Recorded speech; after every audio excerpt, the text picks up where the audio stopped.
Suspiria is often called one of the most beautiful horror films ever made. Its saturated color, impossible architecture, and hypnotic score create a dream that slowly rots into a nightmare, where a witch's coven controls every movement of a dance academy. Nearly 50 years later, does Dario Argento's masterpiece still cast its spell, or have decades of horror eclipsed its magic?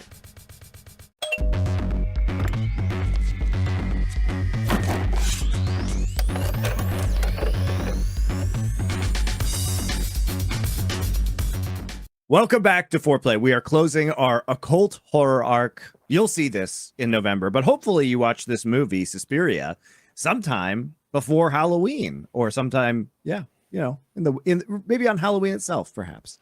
And so this will close That's why us I'm out. appropriately dressed for Halloween. Wearing right. the Freddy Krueger. He's Krugering. Yeah, I'm Krugering it up. Not that it has anything to do with the occult, but it's primetime bitch, as Freddy Krueger would say. All right, so this will close out our occult horror arc. This is the 1977 Suspiria, not the, I believe, what is it, 2018? 2018 remake of Suspiria, which is very different than this. So if you watch that film, and we'll probably touch on that a little bit as well. If you watch that film, then you will have a very different experience than this one. This one is an all-time horror classic. It's why we included it in here. It is often very, I think, deservedly lauded for its use of color and its visual spectacle, which is sumptuous and delightful. And also, we're here to announce our next arc, which will be the Robert Redford Arc. Unfortunately, he passed away recently, so we're going to take a look at some of his films. We've already done a couple of films of his, if you guys recall. So we have done Sneakers previously, and then in our last arc, the journalism arc, we did All the President's Men. I believe those are the only two Robert Redford movies that we have done so far. So for our next arc, this has been on the list for a while. We'll start with... We didn't get to Winter Soldier yet, guys. Sorry to disappoint you. That's more of a Nerd Legion thing, where I just have to watch garbage. Yeah, you and Doa can. You and ironically probably will have to do that movie. So for me, it's a joke. That'll never be on this series. Don't even bother petitioning for it, guys. So we will be starting with a movie that we've been wanting to do for a while, which is The Sting. So we are, in fact, skipping over Butch Cassidy and the Sundance Kid, but you can watch that if you'd like. Another great film. We will start with The Sting. We will then do Quiz Show, Spy Game, and one of his final roles with The Old Man and the Gun. And what's so interesting about Robert Redford is not only was he a leading Hollywood actor and extraordinarily talented in that department, he later became a very well-respected director and producer as well, and really had a hand in all of the various domains of Hollywood, kind of bolstering the entire industry and trying out many different hats, of which he was pretty much universally successful. So really, I still say his most important contribution, more than any of the fantastic performances or the really well-directed, workman-like movies he did, is the Sundance Festival, which it champions independent cinema, shines a spotlight on films that might not otherwise go mainstream and blow up. And kind of now, I mean, it is a little bit more commercial than it used to be, sure, but it still is important. Like, if you go to the Sundance Festival and you have a good showing there and it gets a lot of critical buzz, you're on course for a low budget movie potentially to even blow up and make a lot of money and get people's careers on the right track. So I mean, put it this way, Robert Redford, you'll hear stories about him behind the scenes, is probably a ball buster, could be tough, definitely a tough actor to work with as a director when he got tenured, had his own opinions, but ultimately he did pay it forward, like in a very meaningful way. And he was also in an episode of The Twilight Zone. So. Also, I mean, very, he and Paul Newman are similar in some ways in that they use their celebrity for a lot of good, and they were contemporaries. And in The Sting together, we watched The Hustler as well with Paul Newman previously. So I mean, that's just a fucking charisma overload right there, isn't it? Like Robert Redford and Paul Newman playing off each other. It's actually insane. I fucking love this thing. It's one of my favorite movies. So I'm really, really excited to do that. We had talked about doing like a con men arc and putting this thing in there, but it's all right. We'll get to it with Robert Redford. So let's start now discussing Suspiria. So Suspiria, I think people are going to find this very interesting if they have not seen this film before, because it is quite unlike any other movie, and yet has had an extremely large impact on not only the horror genre, but kind of cinema altogether, because it's considered basically a must-watch because of its cinematography and the way it looks and the way it sounds, right? It is one of the most atmospheric films that has been made and really leaves a very strong impression on the viewer. Yeah, I mean, for me, probably the greatest use of color palette in cinema history. I mean, there's probably a handful of films in contention for that, including like Manhunter by Michael Mann. But for me, this just absolutely, it explodes out of the gate from the opening scene. It is quite literally an assault on the senses in the best possible way, via its sound, the score, which is by the director Dario Argento. It's his punk band Goblin. I'm calling them punk. I mean, they're more progressive rock, really. But they do have some punk sensibilities. Like if you go and listen to, the Dawn of the Dead soundtrack, for instance. And this is a genuine auteur. This is a guy who writes. He did the screenplay for Suspiria. He directs. He does the music. It's crazy just how singular a vision was put on the screen for this film. And I think, even though the story is told in the abstract, I think as a movie, it is truly experiential in a way that only film can be. That I have a very clear idea of the story and the arc that the protagonist goes through without it necessarily being told literally. There's a lot of visual metaphor. There's a lot of mood lighting to convey where characters are at. And it's just a wonderful film. And it's not really scary. It maybe the bit at the end where the chick with the nails in her eyes comes out and the witch and all of that stuff.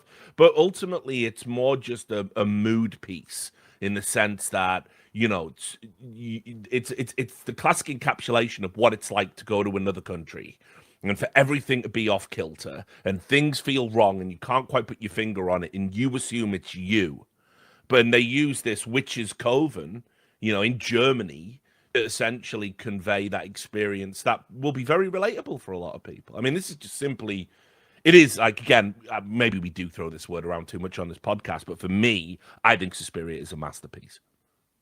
By the way, I would even say that two of the things you touched on there. One, the soundtrack for this movie is genuinely not only one of the best, but one of the best, like in terms of its impact on the film. Yeah, like sure. When I said, like, if you think the Rosemary's Baby one is good with the theme and the refrain, etc., this is like that, but times 10. In fact, one of the best things is it's very, very repetitive how they bring back certain melodies again and again. But even from the opening, you just, as soon as you even hear that like jingly bell version of that theme, it's fucking iconic. Verspätung des SAS-Fluges 641.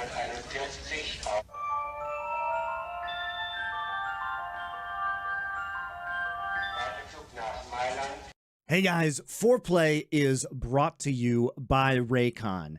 And now Raycon has essential open earbuds. What does that mean? It means you can get earbuds that wrap around the outside of your ear and don't go into your ear canal, so you can stay connected with your favorite surroundings, whether you're outside or at the gym. You can hear what's going on around you, and you can still listen to your favorite music, podcasts, make your phone calls. So perfect for a jog or a commute, even, where it's imperative that you continue to be a part of your audio environment. And this Black Friday and Cyber Monday, you can save up to 30% on all Raycon audio products. Now, of course, they also still have their everyday earbuds, which I enjoy quite a lot, as you can see right here. They are going to offer many of the same features as much more expensive earbuds that you can get, but you'll still have the same premium audio quality as the big brands, but at half the price. There's over 3 million happy Raycon customers and a 30-day guarantee. So there's zero reasons to overpay.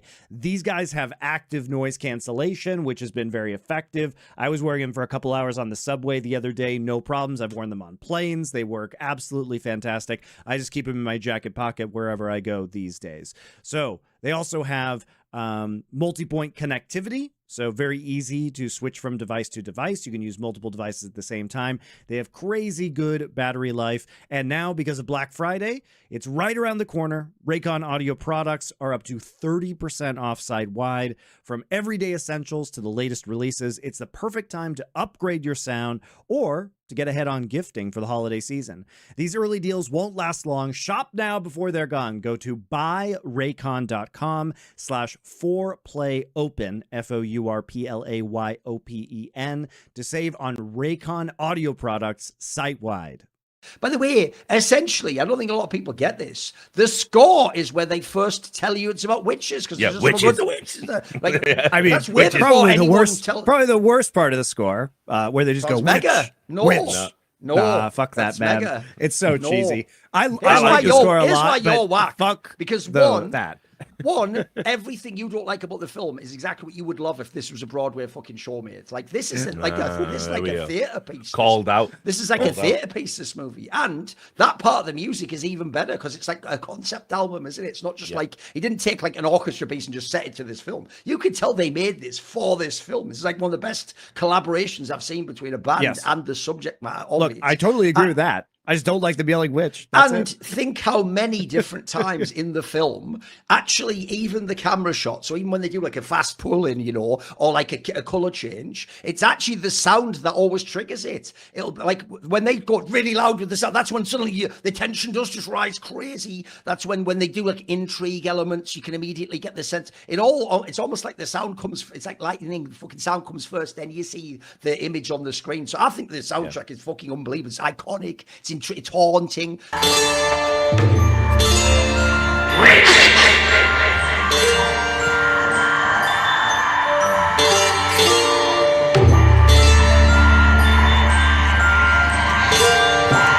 Then the collar, I actually think for this particular type of movie, that's also why it's effective. You could do this on like, you know, a romantic plot or a political drama. No, what makes this mega is this is a film about the occult.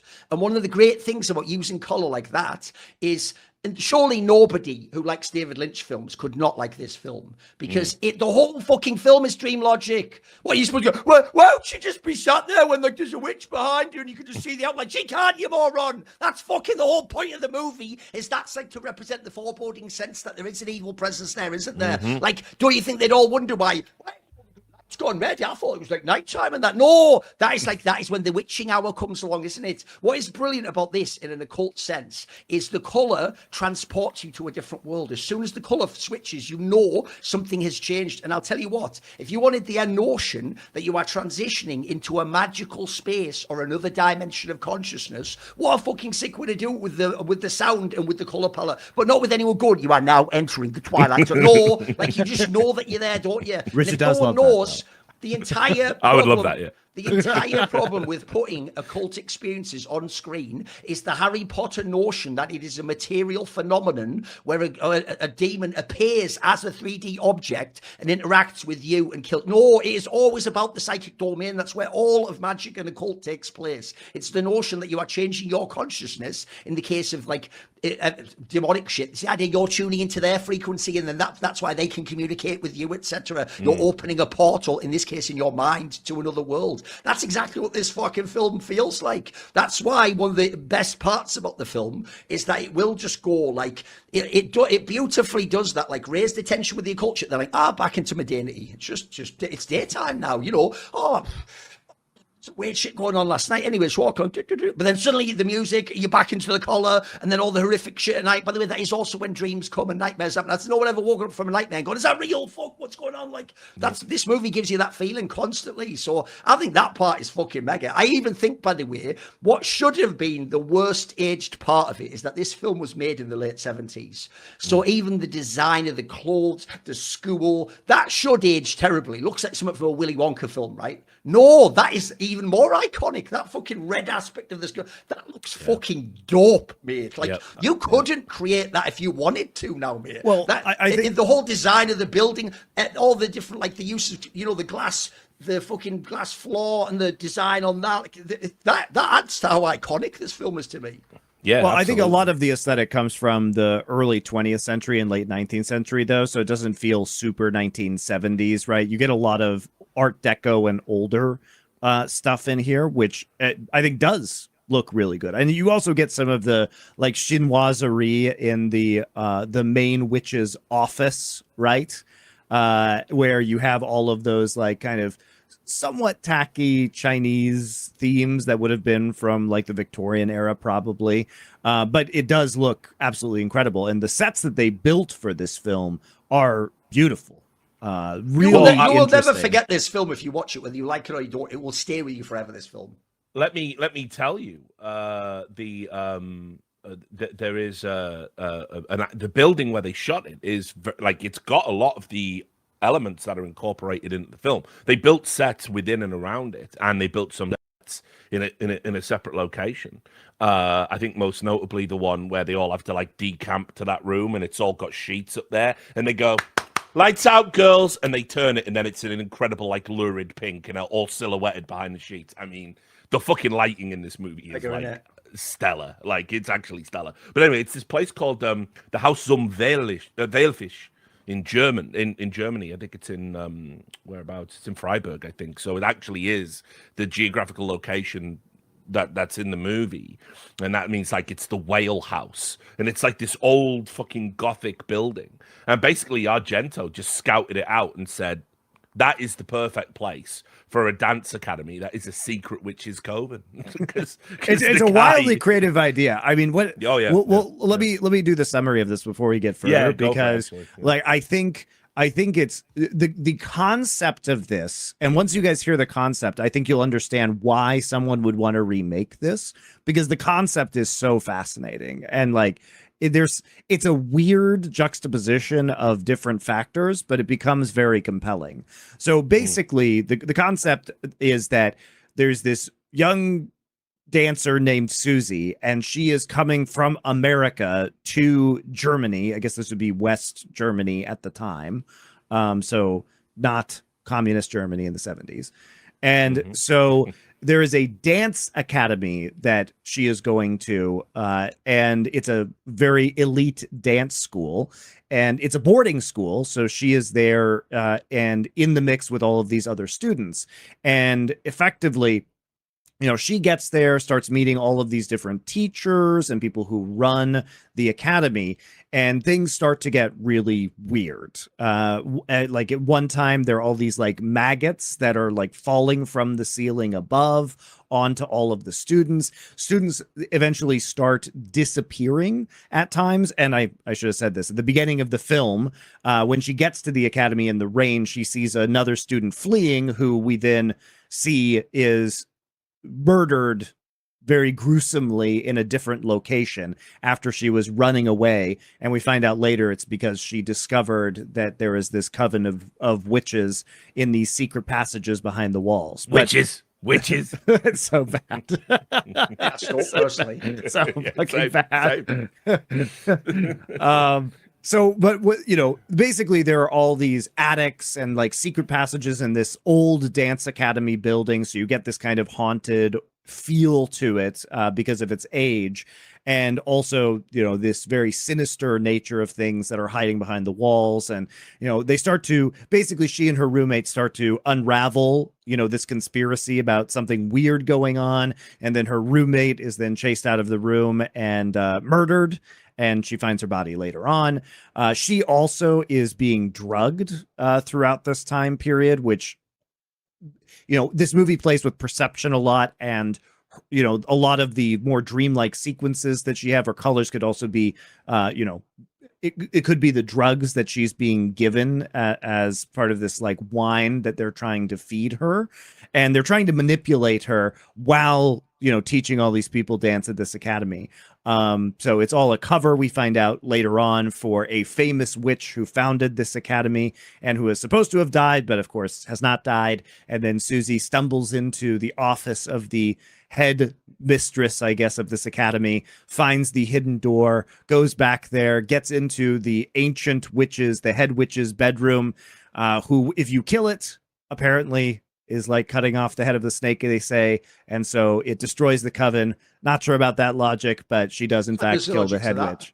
It's pretty sweet. In the occult, there's an idea that there are occult currents, which are currents of magical energy. And the notion would be that the person who's the leader of your like occult group is the most powerful one, channeling that down, and you're taking part of their lineage. So to some degree, yes, to kill them and to remove them would deny some of your access to the above. By the way, that's essentially an occult version of what like a Christian Catholic church is, where it's coming down through the pulpits, Sure. And also it is a part of some vampire mythologies as well, where if you kill the head, the old vampire that turned everybody else into vampires, and it kills all the like children vampires basically through the entire lineage. So it's not weird in the sense. By the way, I'm actually going to take monsters. you up on that whole thing where you can't handle them, say witches, where I think it's mad, like iconic and really disturbing. Actually, the hawkiness of this movie adds to the effect. That's why I knew the modern remake would fucking suck, because I knew immediately they're going to CGI stuff, graphics, as many special effects as they can, lights will be on in all the fucking scenes, you'll see the monster, everything wrong. This movie has none of that. First of all, because you can't do the special effects, but it's a spoiler, you only see for a split second the actual face of the main witch at the end of the whole thing, the big bad, because it's better that you don't, bro. It's better that you just see parts of it, you see a hand, or you see, or the outline, or you hear the voice, even that part at the end where it's like the person's just tearing it up on the mic. Yeah, that sounds shit, right? But I'm not thinking about that when I'm watching this movie. I'm not critiquing anything when I'm watching this film. It's a pure experience as a film. I do think it is like a Lynchian film in that sense, that you just get into it, mate. You just experience what's happening. You don't try to question things like, well, how would she fly? Like, you don't ask that question. You're too busy like, holy fuck, I can't believe someone's put that idea in my mind. My brain could do the rest with it, mate. I think it's really sinister at the end when you meet that fucking main witch, and that's what you find is happening. I think as well, like, there's a lot of films that claim to traffic in the supernatural, but it's not really the supernatural, because they think they're doing something supernatural, like, a corpse has been reanimated, or there's a shadow over there, but there isn't a person there. All of these things still sort of exist like materially in the physical plane, like you can explain them with your brain. What Suspiria does is it does things that don't really make any sense. Like, for instance, when the blind guy who has the argument, because one of the great things about the Coven, the way it's represented, is they also have this like cabal of like weak, pathetic men enthralled to them that all have their own flaws, whether it's that guy who they denigrate for being a Romanian with no teeth, or... basically presented as like the Igor of the piece. Yeah, exactly. You can see as soon as you see this guy, or the weird, sweaty, nervous doctor that just does their bidding, or the blind guy who obviously probably struggles to get work, even though he's an excellent pianist. And the scene where he gets killed by the dog is, again, like, you see silhouettes of things flying around him, like it's like Lost Boys or something, like, well, who's that? What's that? It's never explained. Can the witches fly? Don't know. Are they spirits? Well, it's also from the beginning of the movie too. Yeah, exactly. It's also from the beginning of the movie with the door and the first murder, or the window and the first murder that they do, right? It's established as a witch power. Yeah, but the power is what? Like, you know what I mean? Like, all you know is that if you go against the Coven, they can find a way to kill you. And it's very hard to believe that movies, for instance, that came after this, things like Omen, for example, where it's like the dog bites out the blind man's throat after they've had an argument about whether or not the dog is dangerous, obviously creating that perfect thing. And then, by the way, the hard cut of his body being found, them calling for ambulances, and then it just cuts to one of the students going, "Poor Daniel, torn to pieces." It's just fucking, it's just delightful.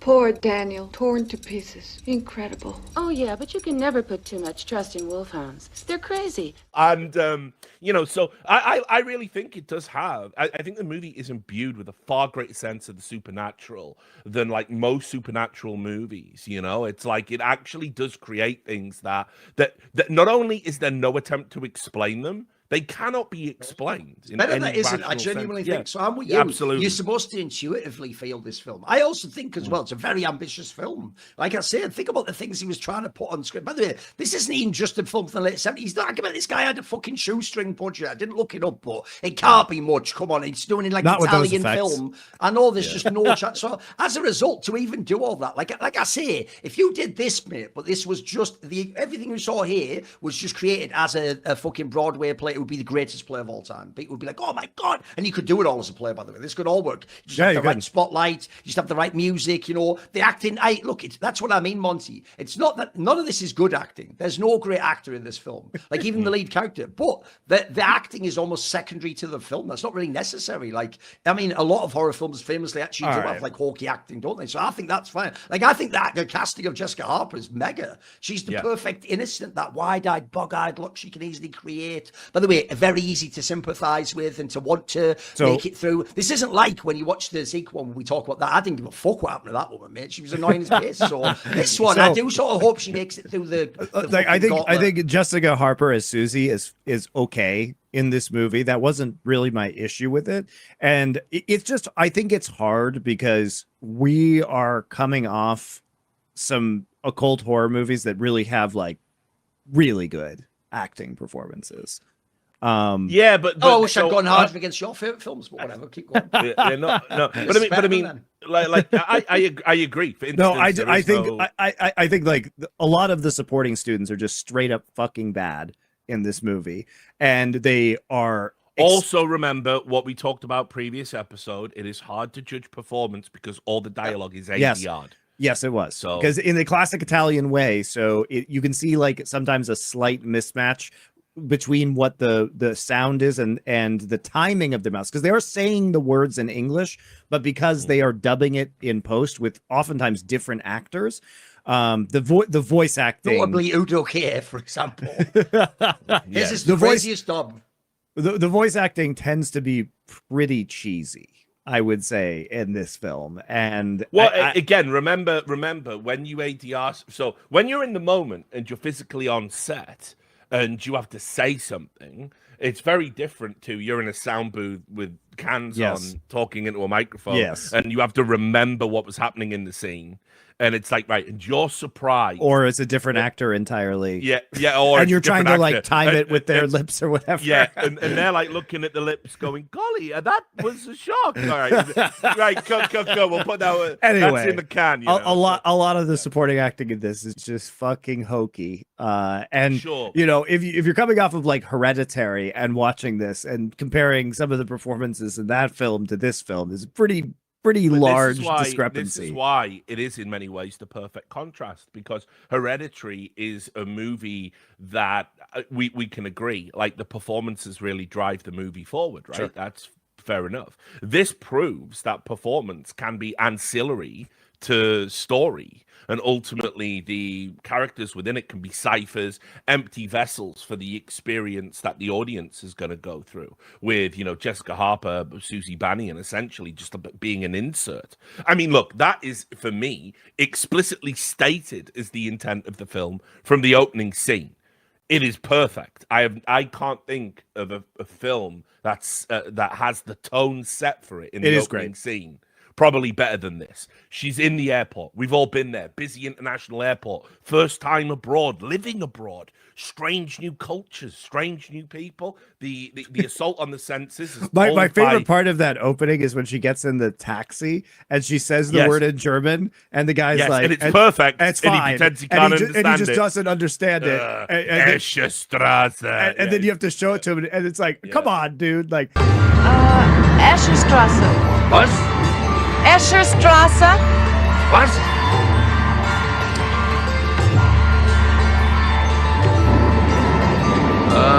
Escherstrasse. Yeah. I don't know. We've all been there with these fucking taxi drivers. Literally happened to every one of us. Here's a parallel you're all going to enjoy. I don't think I've ever heard anyone make this parallel, right? When you get in the taxi, you will now immediately know there's something weird about this place, because even the taxi driver isn't normal, right? Are you ready for the parallel? So it's a Dracula movie, and I've just arrived in Transylvania, and I get in the carriage. Does the carriage driver talk? Does he fuck? The whole point is it's part of the weird atmosphere, isn't it? Even if he himself explicitly isn't the vampire, he's in this weird area where everyone knows the smart. So you immediately know from this opening scene there's something off about all this. And as you say, even the very opening shot, you're immediately hit with the color palette. I think that's like a greeny reddish or something like that. And then you just know this is all the... So everything about this has a sense of the eeriness, the outre, you know. Well, what's great about the shot when she's in the back of the cab and she's like looking out of the window, we see the pinks, we see the purples, we see the reds, we see the greens, we see the ambers, we see the yellows. They're all glowing in the back of the cab. And yet when you look outside, when you have the outside shots of the storm, there are no light sources that could possibly be doing that. And you know, that is for me a good way to set the tone of like, I am bewildered in an unfamiliar place. Like, you know, we've all done it with our job. You ever been to a city for the first time that you really wanted to go to, and you get there and it's like, you know, you're driving through the street to the hotel or the B&B or wherever your friend's house, wherever you're staying, and you're just wide-eyed and the lights are just hitting you and the neon's there, you know, it's a late night red-eye flight. It perfectly encapsulates what she's going through. And the fact that there is, of course, I mean, and this is a bit tropey, but whatever, it's Argento, he can do what the fuck he wants for me. There's a storm, quite literally, a unbelievable, unprecedented storm that has only started raging the minute she gets there. And then, of course, she gets to the destination, safety, sanctuary, away from the weather, and is immediately turned away. And not just turned away, she is told explicitly this isn't a safe place because one of the residents is leaving, fleeing, babbling like a maniac, like some sort of, you know, she's... There's another example. Secret. Even though later, yes, there's a callback to what she was saying, which you don't catch the first time. That in itself is exposition without exposition, because think about that, Richard. You've arrived in a storm, you've got to the place where finally you can get in, and someone's trying to actively get out of there, run away. What are they running away from? Why would they run off into the... You don't need to be told. You don't know. It's just, you just get... One thing I actually think is an interesting angle on this film is I genuinely think you could take this film and only have the soundtrack and no speech and make it like a silent film, and it would be just as good. It would actually almost work the same way. Like, you almost don't, again, there's no real exposition. Look, they sort of do, because they lay out the thing of like the fucking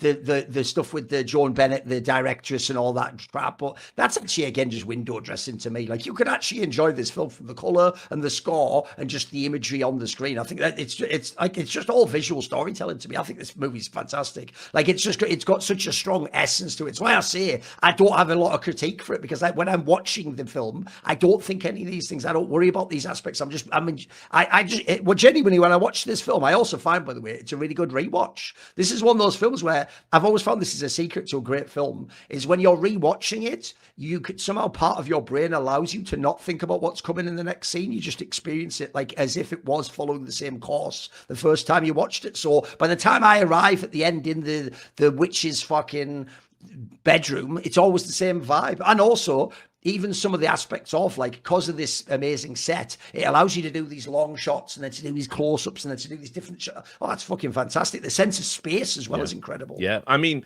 you know, so I think in terms of tone, it just comes out of the gate. It nails it. It creates this sense of unease. It creates this storm. And also, before we even get into the meat of the movie, just talking about the beginning and the end, what you realize is, you know, the storm at the start of the movie represents danger, and you are entering into like this dangerous place. The storm is something to get away from at all costs, even to the point of wanting to be in the coven.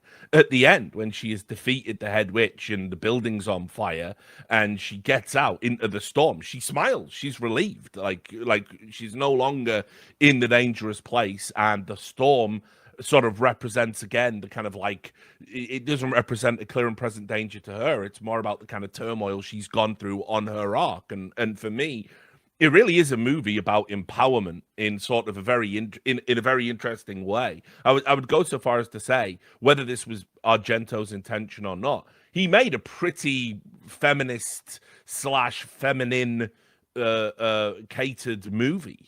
I mean, the movie does observe some very interesting aspects, I think, you know, about female hierarchical structures.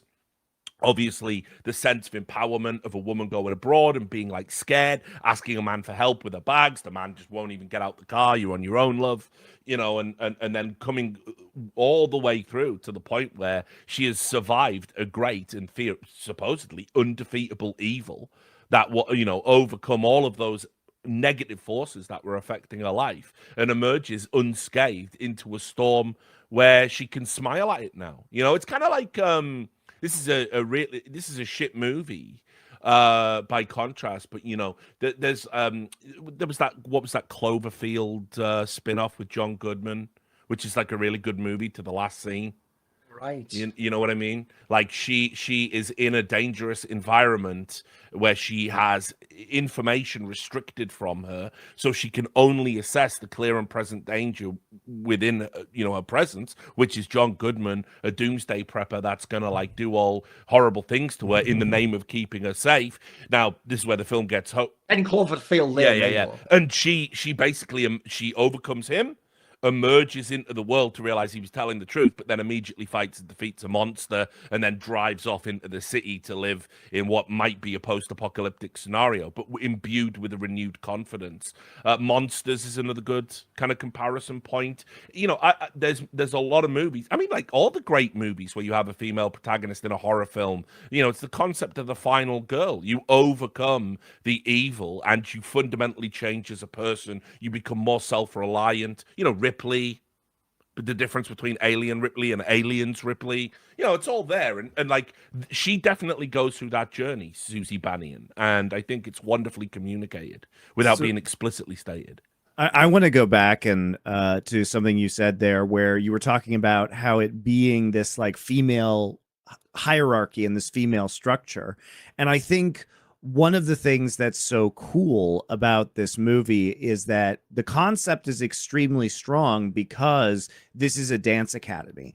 And isn't there, you know, this is, if we think about what they teach, you know, what is ballet or what is the performance of dance? And this is a primarily feminine discipline because this is one of those things that women are just more graceful at. They're just better at. They're just more pleasurable to watch. And women want to be the center of attention and have this power over the audience. And there is something almost hypnotic about dance. And so for them to put a witch's coven in a dance academy as a abuse / recruitment mechanism for women who are trying to have this almost mystical power over the masses, I think is really appropriate, right? There is something witch-like about the power that dance has, that female dancers have over men in particular, right? Well, not only that though. Think about that the testing that goes on. I mean, you know, my godmother was a very like successful, you know, relatively successful dancer. She was in a dance troupe in the 70s. You know, she put herself through a lot. She was a classically trained like ballerina, you know, and she knew about, you know, the way that they have the wooden blocks in the toe, like her feet were fucking, like, you know, really badly damaged from years of dancing. You know, she had to put herself through a lot of pain. And obviously, it within the context of it being the witch's narrative, the witch wants to test like how powerful you can potentially be. Where can you be on the hierarchy? How much trust can we put into you? You know, what kind of power are you going to be capable of wielding? Well, certainly if you buckle at the first instance of a you know, strenuous dancing lesson, maybe you're not cut out to be a witch. And obviously the other thing is, can you keep a secret? Do you want to buy into this? Do you want to be part of this coven? And a lot of the people who die in the movie are people that essentially go against this hierarchical structure, either because they explicitly sense something is wrong, or they simply don't like the almost like brashness of the women, this self-empowered hive of women, you know, like the blind guy, you know, where he fucking has a tantrum and screams, "I'm not deaf, I'm blind, not deaf." You know, and obviously he gets his throat torn out for it, which you know, it's the perfect front if you wanted to have a coven. It makes sense. Even if it doesn't, it does. So yeah, I totally agree with that, and I think as well, it captures female hierarchical structures are very different to male hierarchical structures. Very in-group sensitive. Once you have to all the matriarchal figure dominates, etc. And unless you can topple them, you have to just find your place within it, or you'll be cast out of the group. Oh, there's loads of that. By the way, two things. One, I actually think also it's a great representation of feminine evil, because the way you take feminine evil is you invert feminine good. So instead of it being that you create life and that the old gives the way to the young, this is the old is cannibalizes the youth and does it for power and for life and takes the life from them. That's a classic inversion. And then secondly, since at one point I assume we're going to talk about the remake, which based on everything said so far, I would put it to the jury. Monty must love the fucking remake. It's basically Hereditary, but of that, I'm here's one thing about it's okay. Here's one thing about the remake that fucking sucks, and one of the best things about this film. So you know, you just said that this film's in a dance academy. Could be any art academy. You know, one of the best things about this film? No fucking dancing. Tell you one of the worst things about the 2018 one, loads of fucking dancing. So, you know what? I'm loving the fact that they just stuck with no dancing slots. I actually think the best thing about the best thing is that dance scene where she's like, breaking the other person. That's a great scene in that movie. Oh, and the other 7 dancings, what were those like too? I mean, I like what I like about it is that the dance as presented in the remake is basically a ritual to summon Suspiria. It's the idea that you've got and they have to get it right because it's a ritual. It's a ritual to summon a demon. That's why I say it actually is like the Hereditary, or it's like Ari Aster saw Suspiria and then remade it. So his whole thing was like, right, the whole dances were the ritual, and that was so secretly they were all cultists, but they had to get. But it just draws out over such a long time. By the way, the runtime. At some point, do we want to talk about the remake? The runtime is. We're talking about now. Yeah, I mean, what kind of that? I despise this film. I can't handle it because it's everything that the original wasn't. Like, for example, it's genuinely like a moron taking everything from the original and fucking up through the prism of his brain. So I'll give you an example. You know how in the first film the lighting is so evocative? Zero evocative lighting. He just has it that when you have the like witch nightmares, lights appear on the wall. Trash. That is then bad. You're at a dance academy filled with half the movies dancing. Bro, I couldn't give a fuck less about most of this dance. Half the dancing isn't even occult shit. It's just leading down somewhere, and it's like putting the personal dynamics and to show that like the Madame Blanc is a more like, you know, feminine, like motherly type thing. It's just all that shit, isn't it? Then also there's the whole thing that like the opening. Bro, this is where I knew you were trash, whoever made this second film. Your opening can't hold a candle to that. You can tell he was trying to do his version of that opening. His opening's crap. Then let's take that. So this weird cultural artifact that in 70s films in Italy, they used to do it, the Tower of Babel method, Richard talked about in a past episode, where you each speak your native language basically, and that's overdubbed later, right? Or dickhead guy who watches that. What I'll do is just have 3 different languages in the film, and just for no reason people speak German. You just did that on purpose. That's not even a thing that just happened to be there. You just enforced that on the film. Like, I thought that part was fucking whack. Also, I'll just throw this out there. 2 quick things. I've got loads more, but you guys can have your share next. 2 quick things to say. One, is, bro, people love to meme on actors who are shit. That Dakota Johnson is one of the worst actresses I've ever seen. Like, I actually thought she was ruining even that like character in this film, because she has no emotional fucking spectrum. It's just looking with like, she has a smile of a dullard, of an idiot. There is no light behind those eyes. She's just, this is her acting in the whole movie. This is her when she becomes really evil and powerful. That's the whole. In fact, you know what? Hire me. Fucking use CGI on my face. I can AI act better than her at her own role. She is trash, homie. She is absolute fucking garbage. And then also the other second thing I would say is this. Look, this didn't totally ruin it for me, and I wasn't trying to see this. But bro, when I'm looking online, people are raving about this part where Tilda Swinton plays the three different roles, right? Here's what I do not understand, right? Am I the only person that the very second it's in scene 1, the old man appears, I'm like, that is pretty bad old man makeup, and it's clearly obscuring the identity of a character. No, but to me, it was also obvious that since you've put this bad old man makeup on, when you could just, I don't know, check notes, hire an old German man. There's a billion of them, right? So when you've done that on purpose, Monty, my brain immediately knows there's a reason you're hiding who that character or actor is. And I didn't know it was Tilda Swinton, but I'll tell you what, I knew immediately I can't take this character at face value, which I'm sorry, I do think I think they thought they nailed it because of the makeup and that part would go and this would be the crazy, like a twist would happen. It wasn't. They didn't even credit Tilda Swinton. No.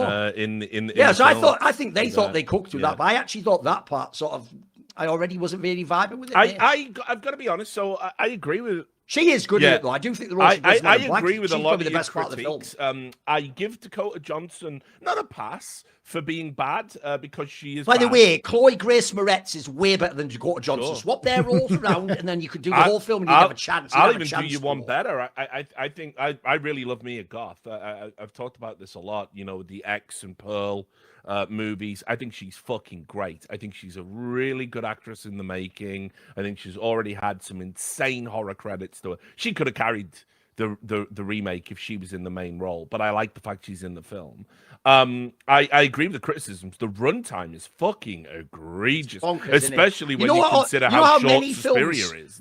Think how many films we've had. Oh, by the way, Suspiria, perfect runtime. Absolutely. No fat on it whatsoever. One of the things we always say on this show, because we review so many classic films, is that line. I looked at my watch, it was 2 hours, 2 hours, but I never felt like, bro, this one did. I was actually looking and going, this is an hour more. I know, I remember that because like what it does is it's got an unbelievable slow burn start, which is fine because you are immediately as long as you get somewhere. You're immediately snapped out of it by the death scene of when she's just fucking bent up like a pretzel, which is probably, if I'm being honest, in terms of like how gratuitous it is, while I love the operatic Argento deaths where he taps into giallo for this movie. By the way, Suspiria 77 is one of the most argued about movies as to whether it's a giallo or not, and it isn't. But mate, you even think about, we didn't even mention it. That's just the one scene, which is one of the few like real horror elements in the 77. It's that one where she just jumps in like Saw into a room full of fucking barbed wire. Now that might look cheesy, but that's got its own like it's out of nowhere. Yeah, she finally gets away from a killer that's like fiddling with the light. And you fell into the razor wire room. So unlucky for you, I guess. I mean, it's again, hokey you're not supposed to go. Look, that whole sequence. I don't want to talk. Okay, I just think it's hokey as fuck with that the little shiv coming in, and it's like the world's slowest shiv moving in the lock, and then she's like panicking, and the scene takes way too long, and she then eventually struggles. Remember, she's a professional athlete, basically. Struggles to get on top of some suitcases to get through a window. Doesn't bother looking where she's dumping, and then just rolls around to the razor wire. I think that's fucking absurd. I hate that scene. I mean, look, is the scene ridiculous? It's not as great as someone just reading out a ritual. They didn't even use the internet exists in Hereditary. They just don't bother looking up what all that words mean. I'll just read out a ritual. They get my whole family to do it. Never double check. Why would you do a double check? Some old woman told me to do it. That's genius writing. I think give him an Oscar.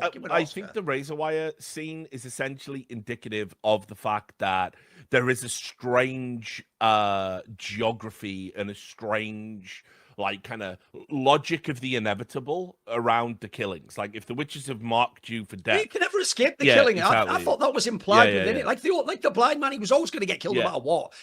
Wherever you go, that's why the joke is in the first killing. People forget this. The other woman dies just from being impaled by the ship falling on her. Like that's also a thing. I agree. That's another thing about. To me, these aren't all literal killings. I know the problem with the first one is they get stuck with a knife, but to me, there's almost a psychic component to this, where the real power of the Helena Marcos is the idea that it isn't just controlling humans. It's the idea that when she psychically puts her malevolence on you, and they even imply something, actually the remake makes explicit, that they're all sort of collectively channeling this power, and they can even send you dreams and thoughts, and that when you do that to someone, you can't escape that, because remember, like I've said in past episodes, these films also play with this idea. You never have a technology of spirit yourself to fight against this. You're always just a human in the secular world asking police to help you. So you don't have ritual. Essentially, when they attack you, how would you stop that? If they were that powerful and malevolent, and you're just a pleb without your own spiritual power, you would just be wrecked by it. You would just be killed. You know, there's no way to get out of it. I think like that's why there are some hokey elements in it, but I don't think that's a bad thing within the context of the film. And I'll also add as well, I mean, Argento has made a creative and stylistic choice with the killings. I mean, this is key to Giallo. It has to be lurid to work. And the first death, where you are literally watching the knife go in, Giallo typically, it's a gloved hand of an unknown killer. They're part gore movie, part police procedural. That's essentially what a Giallo is. Obviously it means yellow. It's about the kind of more lurid sensibility in some Jack the Ripper shit, basically. And because the idea you're almost getting off on the pornography of how they died. And also it's very uniquely Italian, because the deaths are operatic, and obviously Monty will be able to tap into this as well. By the way, maybe I should have said that instead. Maybe instead of a theatre play, it's like an opera. It's like a visual opera as a film. For me, the deaths are just really uneven, because I agree with you, Thorin, when it's done well and it feels ominous and it feels inevitable. But the whole chasing her and that one death is just so absurd. It's mate, that is dream logic to me. Have you never had this? It's one of my most common types of recurring nightmare. It's the nightmare where, look, I always say the cartoon version we all know is where you run away from someone, and then you get on your plane, you go to Buenos Aires, you get there, you get to the hotel room, and when you open the hotel room door, Bugs Bunny is the fucking maid. Hey, I'm already here, mate. Like, that's that type of a nightmare. You can't escape them, bro. The whole point is, because it's like you versus you or whatever, you always catch up with yourself in the nightmare. You can never. By the way, I think it's again, if this is a nightmare, is it implausible that even a world-class athlete couldn't climb up a set of things, or their hand and shake on the door, or you drop it to that?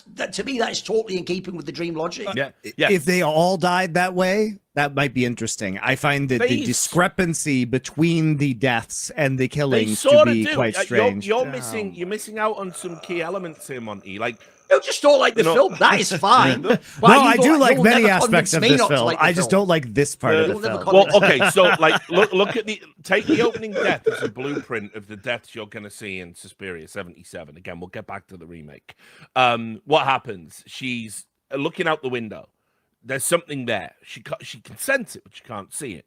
Then she gets the green eyes that light up. By the way, I think there's a callback to that in Creepshow. I see what you mean, right. The monster under the stairs. Yeah. And he sees the eyes, and he's like, oh, is that like a penny? Or what's that glowing in the distance? And then, of course, it's a giant baboon that fucking eats him alive. I do think that's probably a callback to Suspiria, because you have the eye effect. They're lurid, glow in the dark eyes. You're like, what the fuck is that? And then, of course, a big hairy forearm comes out, grabs her, pushes her through the window, then runs her down and stabs her. But what happens after she falls back through the stained glass window just in time for a friend who's running in to see her? And then as she falls, a noose perfectly ties around her neck. And so none of that makes any sense. I mean, it isn't meant to make any literal sense. Yeah. And as I said, it's got that operatic quality of you die by 1,000 cuts. You don't die quick. I mean, that leans into the astral projection stuff for the rest of the film. Like my issue with the death in the attic is that there is an actual physical being chasing her, and it is less abstract. Is there? Oh, come on. It is less abstract. I think that's a valid question. Obviously, didn't they basically play on this in the remake? In the remake, they're sending the dreams to you, the witches. Exactly. I almost thought that was implied within this mansion, that because they're doing all their shit at night, like when your mind enters the same sort of astral space or something shit like that, Yeah, and it's also why they keep her drugged and off kilter. Think of the scene where the woman tries to wake her up and she can't because she's sort of zonked out. And it's almost like from Thorin or something. Because she's in like the liminal space. That's what the implication is. There you go. I've used your terminology. Stop using my dramatic terminology against me. You've been liminal space, bro. I've been liminal space. The drama theory's coming in. But I mean, so for me, it's like I think it's always implied in the deaths that there is this like fucked up dreamlike quality where everything is unreliably narrated to the I didn't even necessarily know if they were all literal rituals. That's what I mean. Remember, they're also going to, as is common in horror, the second it's morning again and they're all going to tell you that didn't happen and she just left or went home or whatever, and you're going to be left to go, am I crazy? No one else believes me. Isn't that like a classic framing of horror to keep you guessing a little bit? I know what you mean. I took some of this as like unreliable narration. I mean, but what's also interesting as well, and this is again, I know we will get back to the remake. What's great about 77 is what it does. It's very rare to see a movie where a woman is being gaslit and the sinister force doing the gaslighting is feminine. That is a real different than Rosemary's Baby a little bit. I mean, there were women who were gaslighting her in that too, but her husband was probably the chief gaslighter, gaslighter in chief. Yeah, but it's because historically we know about terms like hysteria.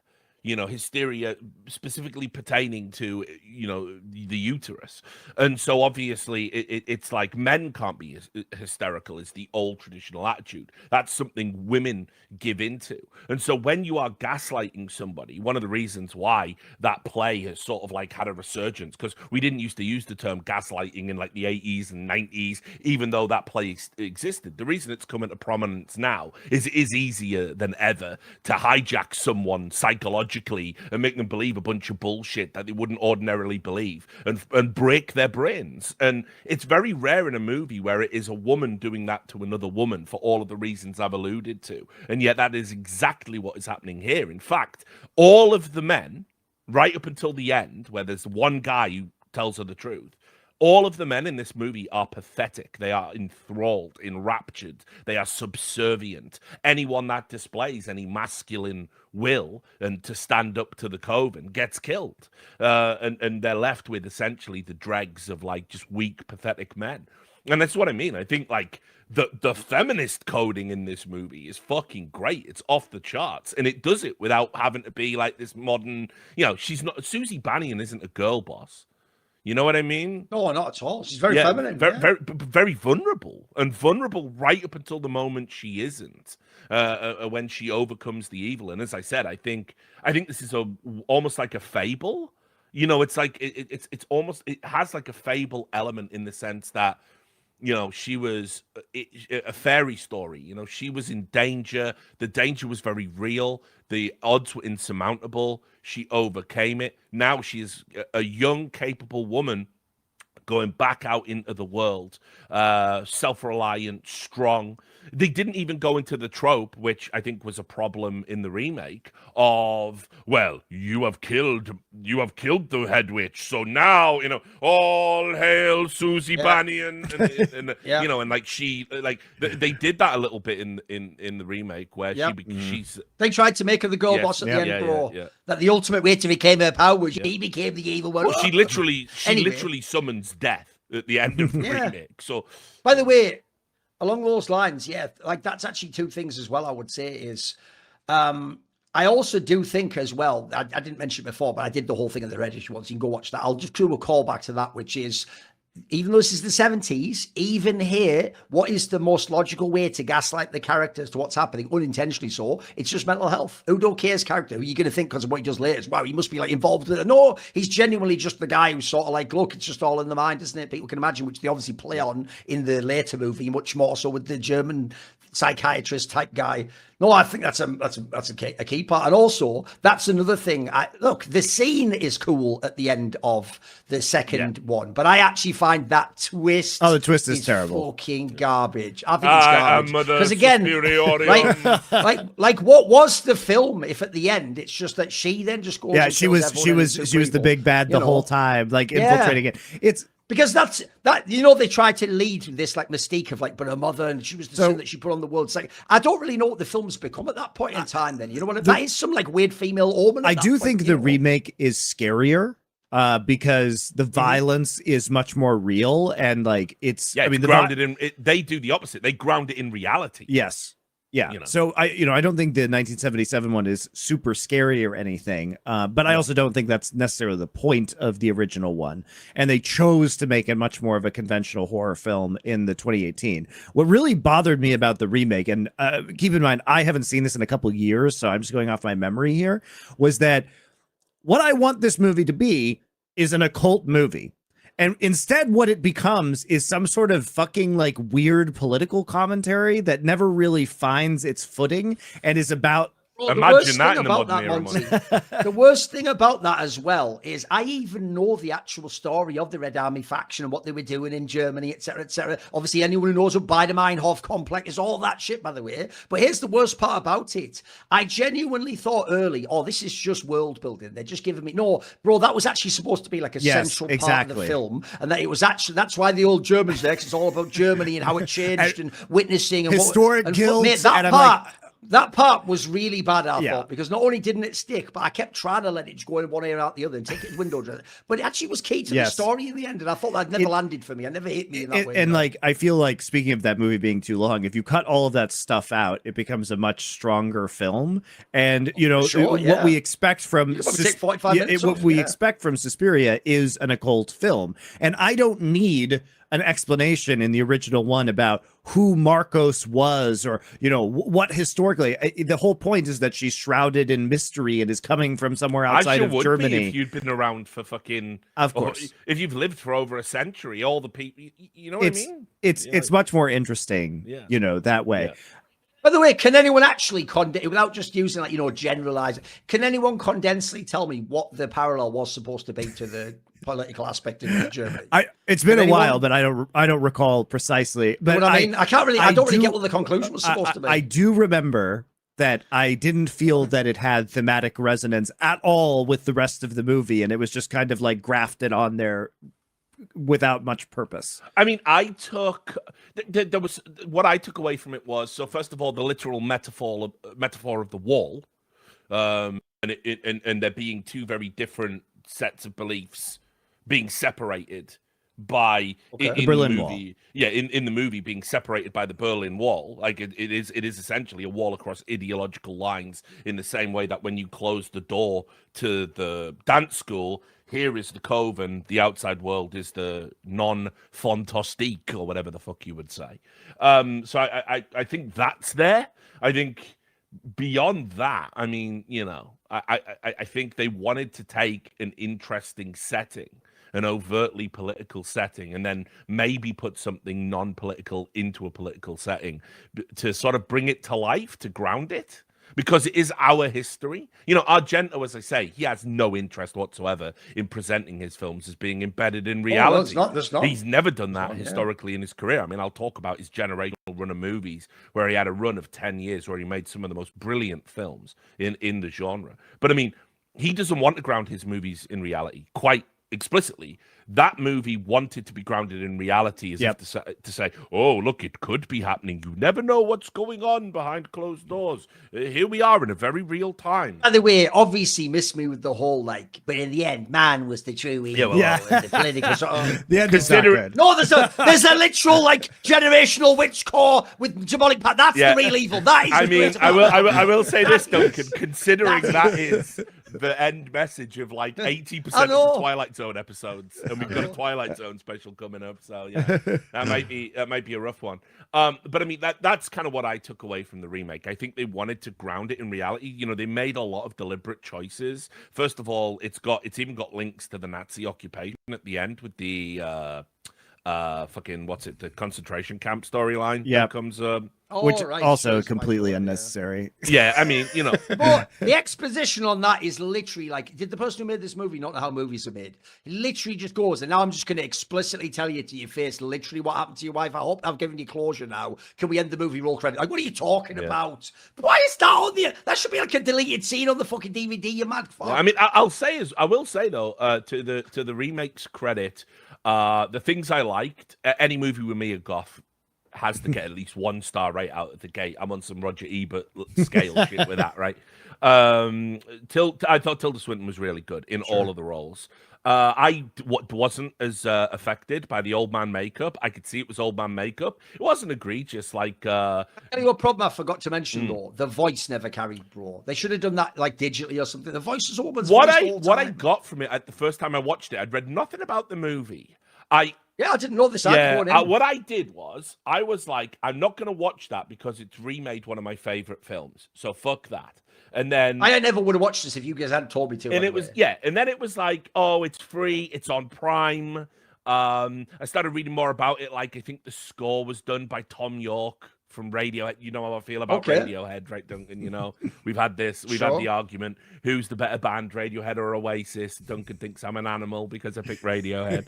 So we've done this. But when I heard Tom York doing the soundtrack, and he did it for Through a Scanner Darkly as well, I was like, well, Tom York's a cool cat, right? He'd only assign himself with good projects, so you know. So I eventually relented, and I watched it. And like I say, I had no idea Tilda Swinton was playing that dude. I knew something was off about the dude. I knew it was old makeup. I didn't think it was bad. It wasn't like Guy Pearce in Prometheus bad. It was okay. Yeah. And when I realized it was her at the end, I was like genuinely like, oh wow, she's played 3 parts. Really cool. She should get like. I do love Tilda Swinton as well. I really do like her. I like her in general. I mean, you know, she's done some absolute fucking slop.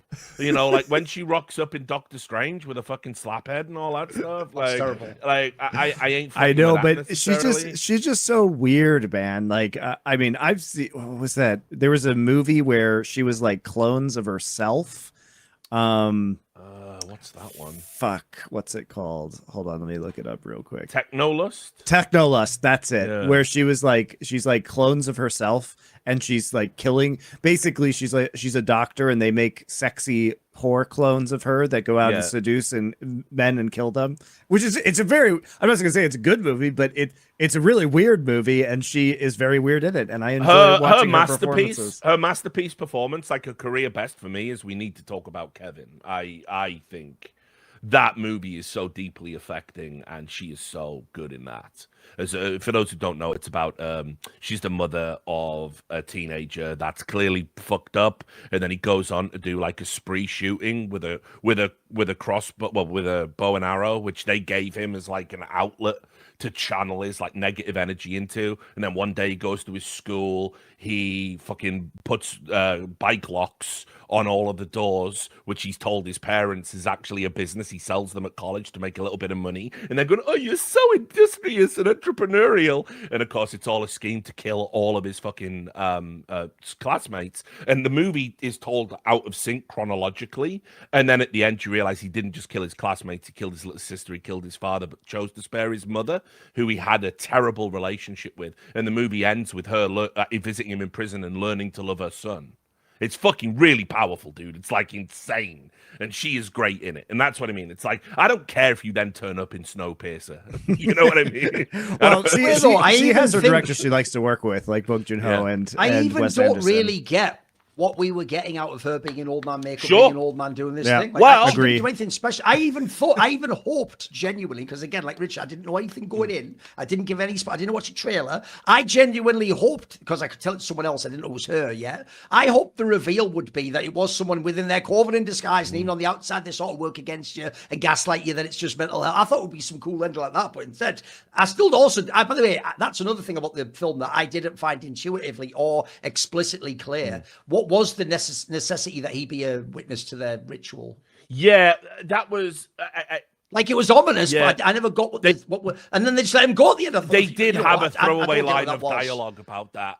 Okay. I didn't get it. Never landed for me. I mean, look, you know, for me, the things I like, it has a really good central performances, just not from the lead actress who's diabolical. Although, to be fair, I think she did the physical component well. It's hard to learn how to dance and dance well. It was a very physically demanding role. I'll give people credit for that. I think I actually liked dance as ritual. That was like I really like that part of the movie. That's the only area where I feel the remake elevated the original material. Because, as you said, it is a movie where it's a dance school with no dancing, which is fine because it's not necessary to drive the story. But if you take this, we must do the dance correctly. That's why we're pushing you so hard. Why do we need to do the dance correctly? Not telling you we're summoning a demon. It must be absolutely correct. But I like it because it has that whiplash element to it, but instead of it in Whiplash him trying to drive him into artistry, they're trying to drive them into creating destruction, which I think is a really, you know, it's a falsehood that you're trying to teach someone to be excellent, but for the wrong reasons. And I think that's a really good aspect of the new film. Another director's, Thorin's director's cut I'd do on it as well.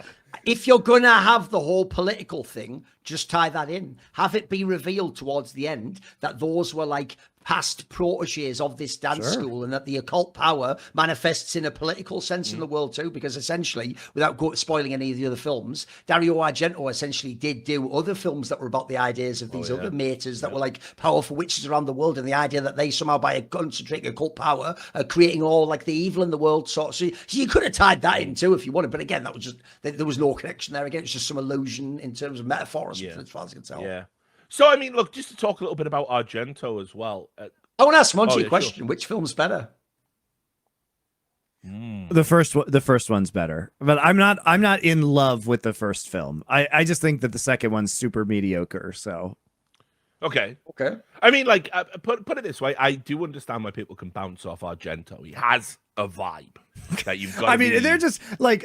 By the way, I'm not even joking as well. If you like this film, have I got some. It's like when I got into the Ramones. Yeah. Perfect band. If you like the first album, you like them all. Yeah, exactly. Almost all his films even are Woman from America goes to somewhere in Europe, and then when there meets a group of people that are doing some evil shit / if you like that, get ready, queue it up. You may as well watch them all. Inferno, get all of them. Just get them all in the queue. I think.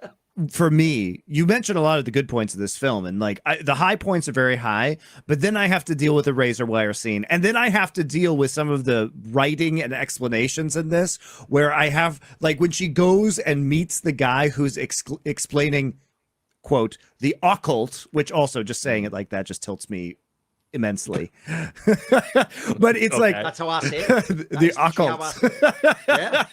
So, but we get this whole explanation sequence, and it's just slapped into kind of the end of this movie, and it both is super long, doesn't actually explain anything at all, and also is completely unnecessary because all of the spooky mystery is the whole fucking point of the movie. So they introduce the scene to explain it, which explains nothing.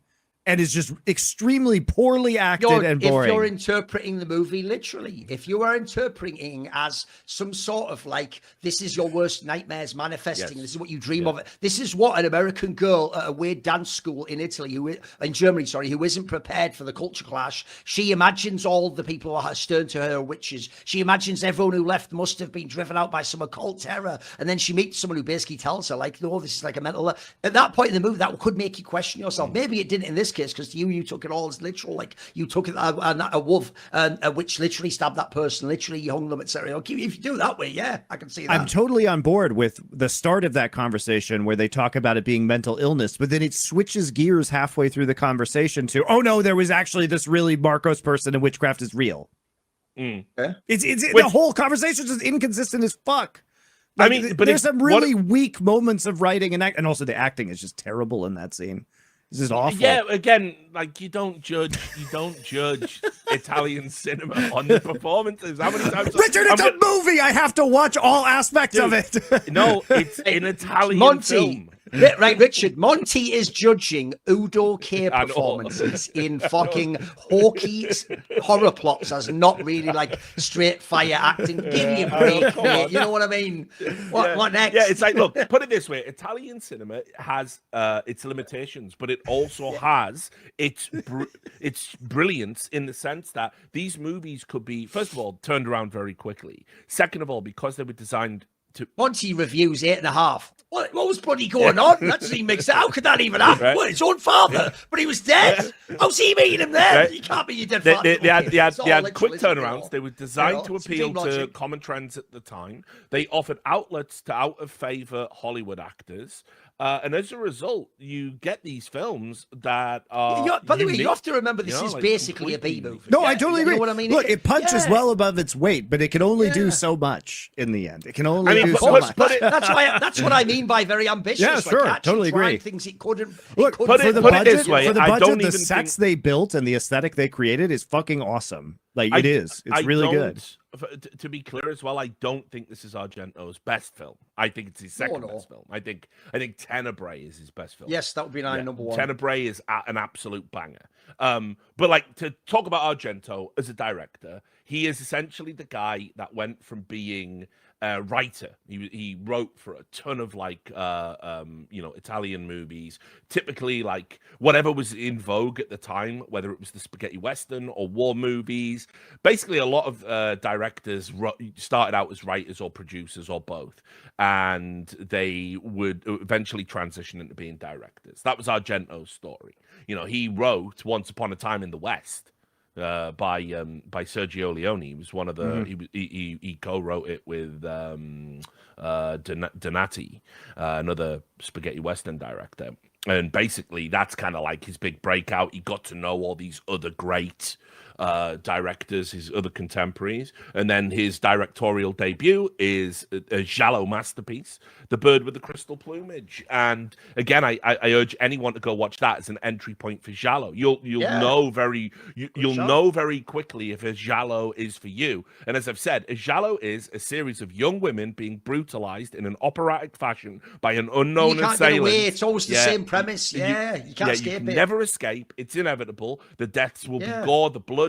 By the way, this is another stylistic choice for this movie to carry on a key component of giallo, which is the blood has to be red, impossibly red. It doesn't look like real blood, but that's a deliberate choice. And so if you go watch The Bird with the Crystal Plumage, you'll know whether you can watch every other giallo created, because essentially it's the blueprint. Then he did, there's a couple of other movies, maybe we're talking about like Deep Red, but whatever. He did Suspiria. Then at this point, he gets real friendly with George Romero. And he actually did the Dawn of the Dead edit that was entered into the Cannes Film Festival was done by Argento. He re-edited Dawn of the Dead. I've got the Argento cut, and I've watched it, and it's interesting. There are a few key differences. He plays Goblin a lot more, unsurprisingly. Anyway, then after that, he did Inferno. That fucking slaps. He did Tenebrae. That fucking slaps. His best movie. He did Phenomena. That fucking slap. He recorded Demons and Demons 2 back to back. Absolutely slaps. And then probably his last great movie was Opera, which is another giallo. He went back to the genre that he made famous in about 87, 88. It was probably his last great film. But you see a run that starts in 1970, goes into the late 80s, and he made all of the, not just all of those great movies, which are genre staples. He also like had insane edits of like other people's films, because it wasn't just Dawn of the Dead. I think he did Martin as well for Europe, which is a super slept on movie. And so Argento was just like a cool cat, and he understood dream logic in a way that probably he inspired like loads of directors that you wouldn't necessarily associate with his style. Lynch seems to be an obvious touchstone, but certainly his most adept pupil is Brian De Palma. I mean, all of Argento's fingerprints are over a De Palma movie, right? You think of Blow Up or something again, all the colors. Well, what was that one where Michael Caine plays the? Obviously, it's aged poorly, but he dresses up as a woman and he kills women. Dressed to Kill. That's De Palma. Oh yeah, but that is a giallo. That is an American giallo. Like so. By the way, this is one of those ones where, like, put it this way: this is your favorite horror movie director's favorite horror movie director. It's one of those ones, absolutely. And so you can see the fingerprints on everything. And like I say, I mean, look. He did it with all of the limitations that Italian cinema presents, like ultimately you were working on low budgets with quick turnaround times, with actors that don't get to act because we ADR all of the audio, actors that don't even record their own audio. Sometimes, by the way, if you look into how the Italian cinema would work, they would sign unbelievably short-term contracts to save money, where they would only have a key actor for like 1 or 2 days. I'm exaggerating there, but like a week, and you've got a week to get all of their scenes. It's one of the reasons why a lot of people say the unsung heroes of Italian cinema are the editors, because they have to piece together. Sometimes there might be everything's out of sequence. There might be like entire expository scenes missing. So, and this has been going on for decades too. We referenced the spaghetti westerns, but the reason why this was done is because they were pumping out basically from like the 50s through the 80s. They were pumping out an unbelievable amount of movies because they could be done for less money, and especially westerns, obviously, because the landscape of Italy looks enough like the American West that they could get away with it. The Italian staples, and like I say, my movie room shelves are filled with these. The Italian staples, the things that are uniquely Italian for me, you have obviously the giallo. I mean, there are hundreds of giallos. I mean, was it Fulci? He did one called the New York Ripper, and the gimmick is he taunts the police. It's like Dirty Harry. He taunts the police, but he talks in a Donald Duck voice the entire time. It is batshit insane. I urge anyone, look up the trailer on YouTube. It's just called the New York Ripper. He's like, I'm gonna kill again. It's like it's fucking mental. Anyway, so you had the giallo, you have the spaghetti westerns, obviously, which by the way are unbelievably rich and way more politically complicated than people give them credit for. Particularly the Zapata movies, which are explorations of revolution and what can be achieved through revolution in a country that was on the precipice of a revolution at the time these movies were being made. And then, of course, Poliziotteschi. The Poliziotteschi films are police procedurals, and they all have insane macho names, like Live Like a Cop, Die Like a Man.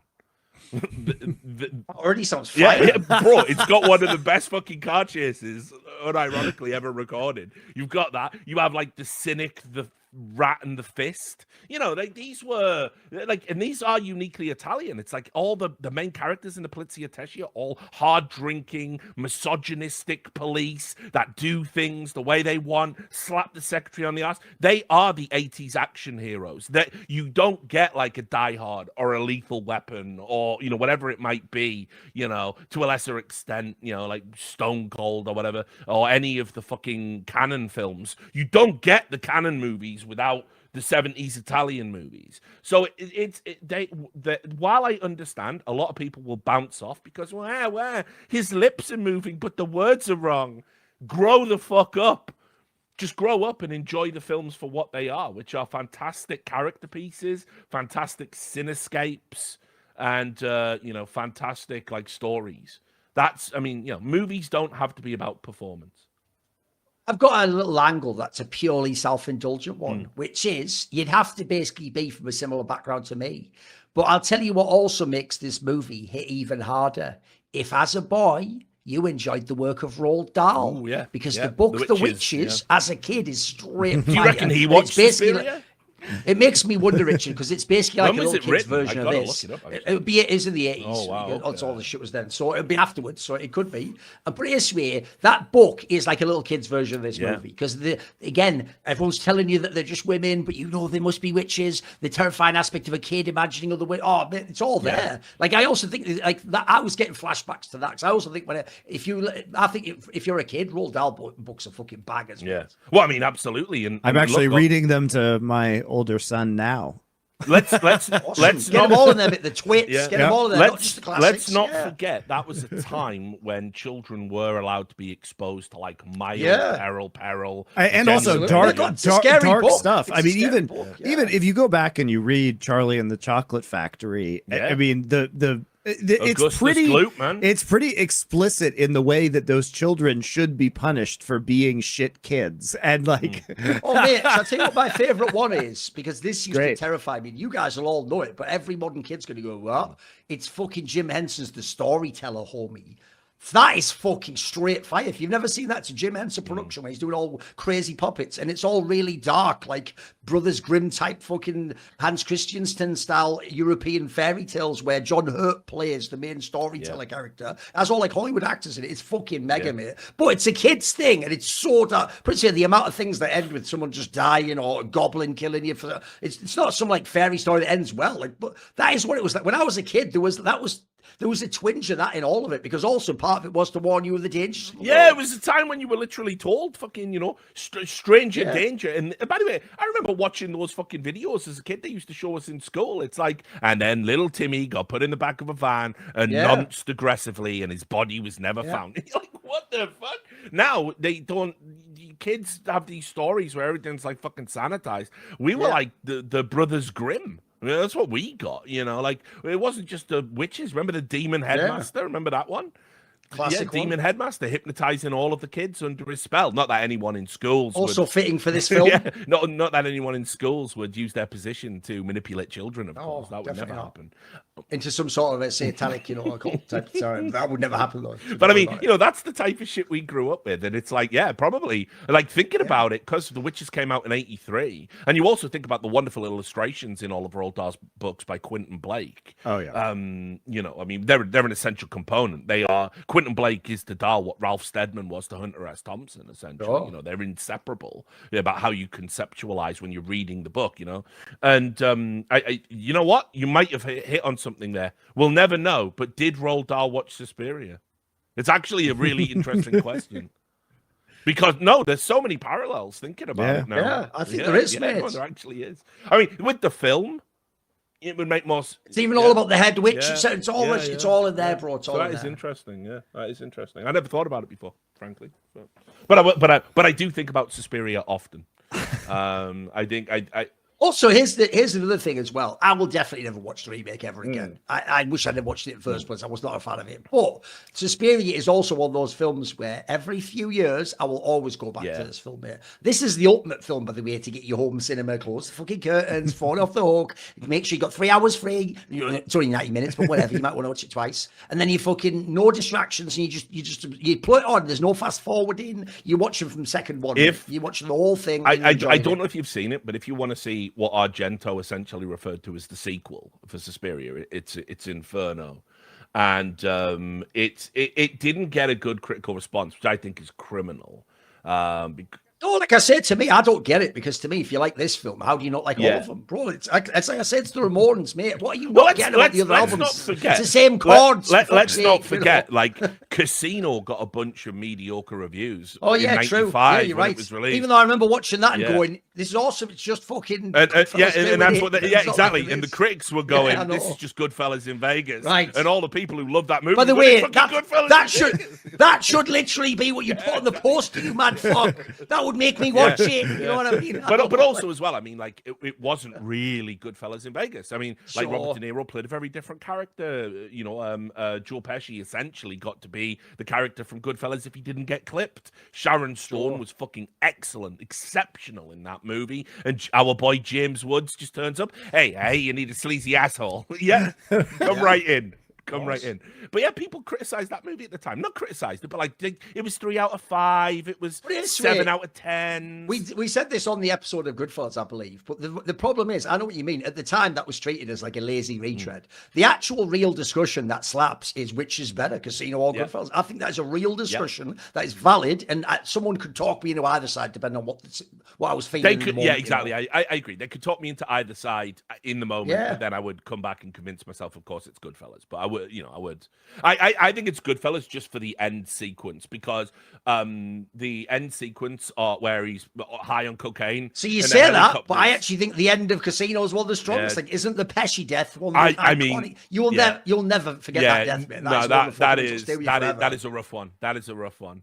But then again, you know, like the Billy Bats one was fucking rough, and it had an operatic quality to the Billy Bats death in a way, because it's told in stages. He's still technically alive when he's in the trunk of the car at the start. That's why they stop. You know, and he's already done the die, you motherfucker, look into my eyes, like, and oh man, I heard, I think it was Joe Pesci told a story about that, and he said they kept doing the take, and they were going, there's just something off about this take, and I think it was like Robert De Niro said, you're stabbing him too fast.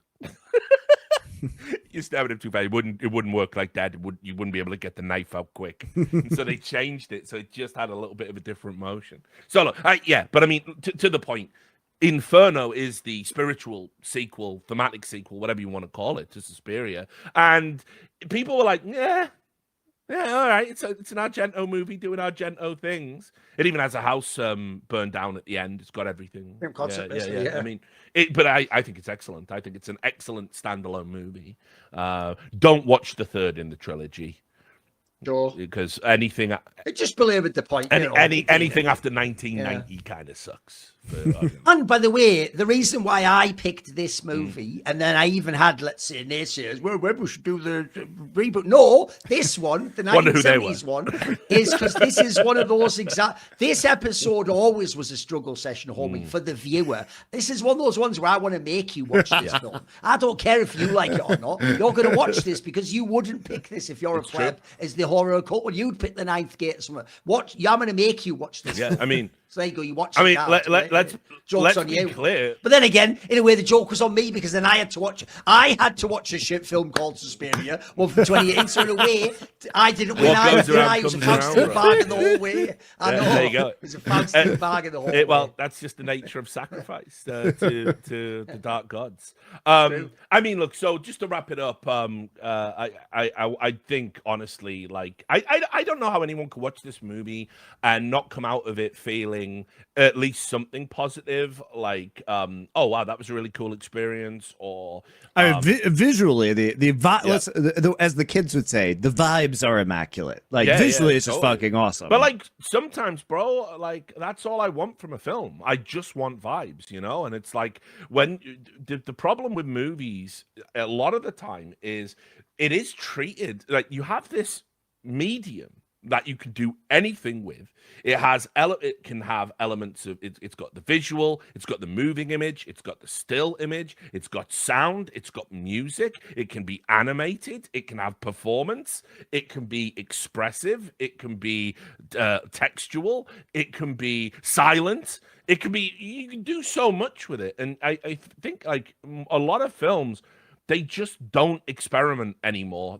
You are like, right, we get some good actors, we get a tight script, the actors say the words, we film it in a way, anything we can't capture creatively, we tap up with CGI, bish, bash, bosh, there's your movie. And it's really sad, because I can't remember the last, like, modern movie I watched. Well, I mean, there's a lot of A24 movies, I guess, that qualify. But, I mean, I'm talking about a movie that is just purely a visual experience, where it's like, I understand the story as being told, and I don't have to rely on the actors, I don't have to rely on the words, I don't have to rely on anything that's necessarily happening in the scene beyond the way it's lit, the way it's shot, the way there's a kinetic energy moving around. I'll give you a modern. I'll give you an example because we've addressed this tangentially. I would say a modern example of a film like this is Beyond the Black Rainbow. Yeah, sure.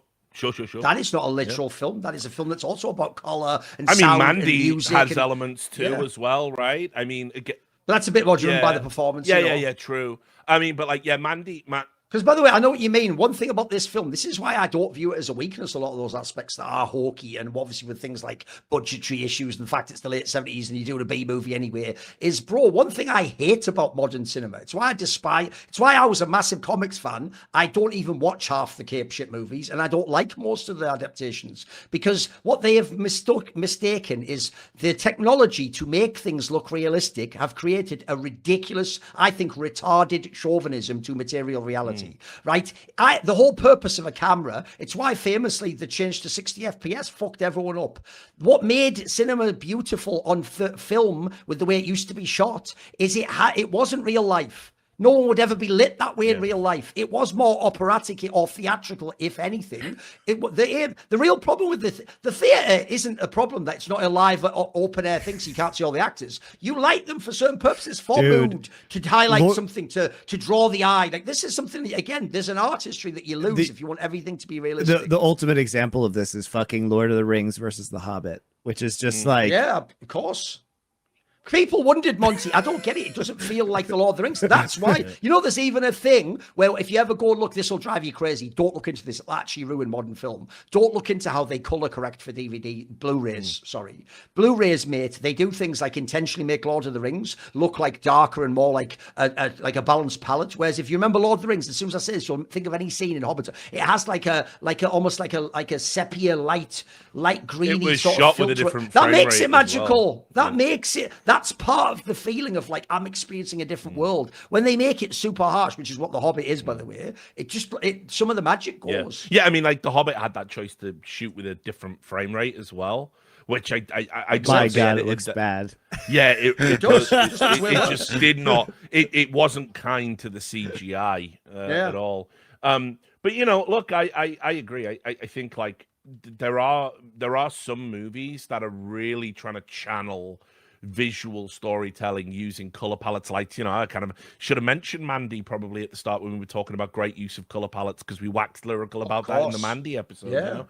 But I mean, like, and that, by the way, that director, like I said, he must have watched this film and loved it. 100%. Come on, that has to be right up there. Come on. I mean, this is a very famous movie, and like, if nothing else, you know, you need to watch this movie just for cinema history reasons, because it has been so influential. Like, this is just another one of those things where you have to do the homework. Yeah, I think there's really lots to like here, and this is a movie you just, you know, you put it on, it's gonna fucking do its thing. You're gonna be blown away by the visuals, not as blown away by the dialogue. You're gonna listen to Goblin, which is gonna, like, say, they just essentially every time they do a soundtrack for a movie, they record an insane concept album. Again, you will either really like or really dislike the sound. Yeah, it's great. Certain of that. There's no way you can have a middle opinion. You know, you have to. But really I just appreciate that we have this, you know, this auteurism that is going from direction to music to script writing. You know, it's a complete vision, and you get that. I mean, like, but cheers. Like, I think that's real. I fucking hate that. He is a fucking genius. I mean, you know, he is one of those guys who's like, he's still alive. I mean, people don't realize that he's in his 80s. He's still out there. But he seems to be more known for having Dario Argento now, which of course, we don't talk about. But he is a genius. Like, if you like horror, he's been associated with not just some of the best horror movies, but also tangentially, you know, being a script doctor to Leone is crazy. Being a script doctor and editor to George Romero is crazy. That you've got that on your CV. That you were the guy that, like, George Romero was like, I'm kind of out of ideas for Dawn of the Dead, and he's like, oh, well, do this. You know, he's just like such an important figure, and I I love his fucking films. I really do. I can't express it enough. And the beauty of the entry point of Suspiria is it's not even his most complex movie, not even his best movie. So if you like this, you're opening a world now where you've got like probably 8 or 9 other movies that you're going to be able to watch and really, really enjoy. And also, I would just say as well, this is probably the litmus test for, can you get along with Italian cinema in general? Can you just turn off that one necessity to have dialogue that sounds like it's emanating from the actors? If you can turn that off, there is a world of film for you that will blow you away if you just give it a chance. I think there's no better entry point for that. It's also good for the season. Put this on. Happy Halloween. Nails in the eyes. The end coffin attack is very cool in this movie. It's actually one of my favorite parts. It's and also, guys, if you're looking for Roger Ebert, he didn't actually review this movie, so you are saved from his opinions. Yeah, we've established he's a fucking normie. You know what I mean? So we've established he's a normie. He wouldn't have got vibed with this at all, I don't think. Well, regardless, we don't have to listen to his opinions. Let's wrap it there, guys. We will come back next week for the start of our Robert Redford arc, which is The Sting. See you then.